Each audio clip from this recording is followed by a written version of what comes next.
আসসালামু আলাইকুম। আজকে আমাদের ক্লাসের বিষয় হলো যে ফার্মি মুরগির বৈশিষ্ট্য। আমরা শুরুতেই কথা বলেছিলাম বিভিন্ন ক্লাসে যে যখন আমরা ক্যারেক্টারিস্টিক্স অথবা বৈশিষ্ট্য পড়ব তখন তার উৎপত্তি কোথায়, সে দেখতে কেমন, তার সম্পর্কে আমাদের একটা আইডিয়া দিতে হবে। তাহলে আমরা একটু বলি যে এই মুরগিটি মিশরের আমরা জানি যে ফার্মি মুরগি মিশরের ফাউমি প্রদেশ থেকে সরাসরি বাংলাদেশে এসেছে। সরাসরি প্রদেশ থেকে উৎপত্তি এবং সরাসরি সেটির জাতটিকে বাংলাদেশে আনা হয়েছে। এবং এই মুরগির একটি গুরুত্বপূর্ণ বৈশিষ্ট্য হলো সে তাপ সহ্য করতে পারে। তাপ কি করতে পারে?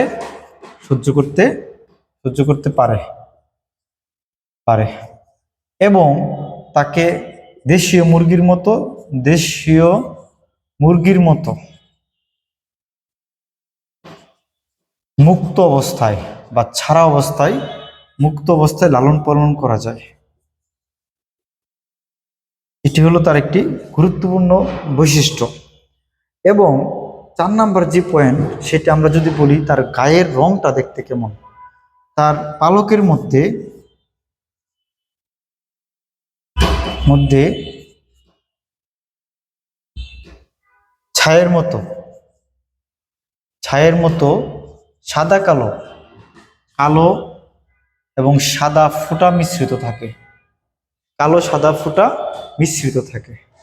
5 নাম্বার হলো তার গলার অংশটা সাদা বর্ণের থাকে, অর্থাৎ গলার অংশটা সাদা থাকে।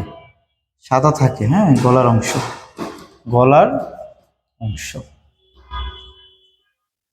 এই মুরগিটার যে চামড়াটা হলুদ বর্ণের হয়, এবং সে ডিম উৎপাদনকারী একটি জাত। কি উৎপাদনকারী? ডিম উৎপাদনকারী। এই মুরগিটি ভূমধ্যসাগরীয় মুরগির জাত, যার কারণে হোয়াইট লেগহর্নের সাথে অনেকগুলো ক্যারেক্টারিস্টিক্স তার মিলে যায়। তাহলে আমরা যদি একটু দেখি, আকারে ছোট, এই মুরগিটা আসলে আকারে কিছুটা ছোট হয়। কেমন ছোট একটু দেখি আমরা। যে মুরগের ওজন যদি আমরা দেখি, যে ওজনটা হবে 2 থেকে 2.5 কেজি মুরগ। আর মুরগি কত? 1.5 থেকে 2 কেজি ওজন দেখলাম আমরা। মোটামুটি হোয়াইট লেগহর্ন মুরগির মতো, তবে অনেক কম, অর্থাৎ 2 থেকে 2.5 কেজি, এবং মুরগির হলো 1.5 থেকে 2 কেজি। আমরা তাহলে যেটি জানবো যে সে কয়টি ডিম দিবে। সে বছরে 160 থেকে 180টি ডিম দিবে।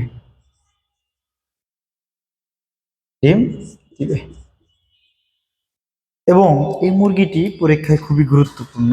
আমরা আগের ক্লাসগুলোতে কথা বলেছিলাম যে রোড আইল্যান্ড ব্রেড মুরগির বৈশিষ্ট্য সম্পর্কে, মুরগির জাত সম্পর্কে, হোয়াইট লেগহর্ন মুরগির সম্পর্কে, এবং আজকে কথা বলেছি যে ফার্মি মুরগির জাতের বৈশিষ্ট্য সম্পর্কে।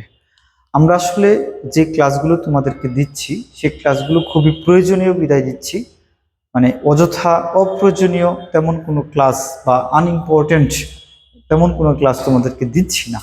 সুতরাং আমাদের ক্লাসের সাথে থাকো। আমরা তোমাদেরকে সমস্ত বইয়ের উপর একটি কনসেপ্ট সুন্দর করে দিতে পারবো বলে বিশ্বাস আমার। তো লেগে থাকো, সফলতা আসবে ইনশাআল্লাহ। আসসালামু আলাইকুম।